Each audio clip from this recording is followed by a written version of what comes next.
Et si le coronavirus était un accélérateur de la cybercriminalité? En 2020, les tentatives de hameçonnage ont explosé de plus de 400%. 9 organisations sur 10 ont subi au moins une cyberattaque ces derniers mois. On en parle avec vous, Arnaud Thessalonikos. Bonjour. Bonjour. Vous êtes avocat, directeur associé en charge du pôle droit des technologies de l'information chez FIDAL, gros cabinet d'avocats.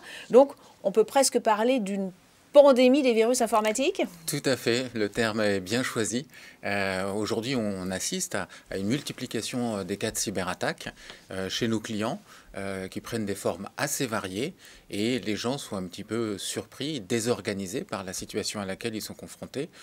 Je pense que les entreprises ne sont pas suffisamment préparées à faire face à la situation que l'on vit en ce moment. Dernière en date, le vol des données médicales de 500 000 Français. Tout à fait, les établissements hospitaliers de santé sont des victimes qui se sont manifestées ces temps-ci en matière de cyberattaques.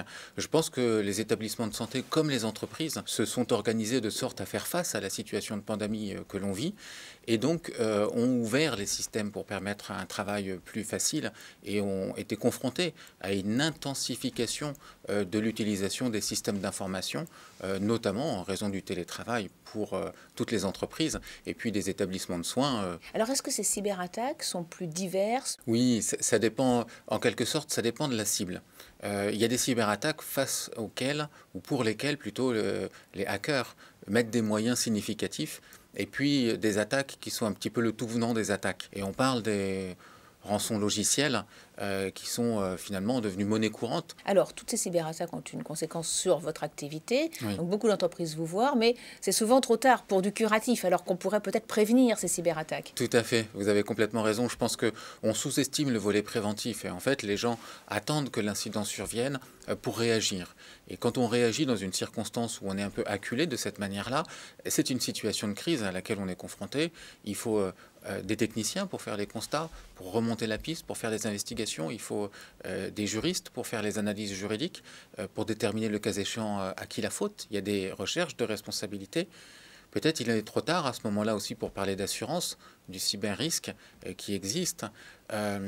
Et puis enfin, il y a un risque d'image qui me paraît majeur, donc les gens devraient contrôler leur communication, la maîtriser et savoir quelles sont les informations qu'ils vont donner à leurs clients. Alors justement, vous, comment vous accompagnez les entreprises dans ce côté prévention aussi des cyberattaques? C'est ça. Alors nous, on les accompagne à différents niveaux. On a un volet préventif dans nos actions qui consiste à mettre en place un dispositif juridique en amont de sorte à ce que les entreprises soient prêtes à faire face aux situations de cybercrise. Et ça passe par exemple avec l'organisation par anticipation de la cellule de crise qui sera déclenchée en cas d'attaque et d'avoir fait une simulation au moins une fois par an pour savoir comment on réagirait. Mais aussi des chartes d'utilisation des moyens informatiques qui permettent de gérer la preuve de l'utilisation des systèmes d'information sont établies en amont de ces difficultés. Il y a quelque chose de particulier dans la criminalité informatique et le risque informatique. C'est que vous pouvez prendre 1000 mesures de protection et avoir tout de même une attaque qui réussit. Et vous pouvez prendre 0 mesure de protection et avoir 0 attaque. Et donc les gens ont tendance à sous-estimer leur exposition au risque. Et c'est pour ça que notre conseil consiste à dire, de prime abord, évaluez votre situation, quelle est votre dépendance à l'informatique et au système d'information, et face à un risque que vous pouvez quantifier, mesurer, qualitativement et quantitativement, positionner des réponses techniques, organisationnelles, juridiques, pour prévenir la survenance des risques. Merci beaucoup pour ce conseil aux entreprises.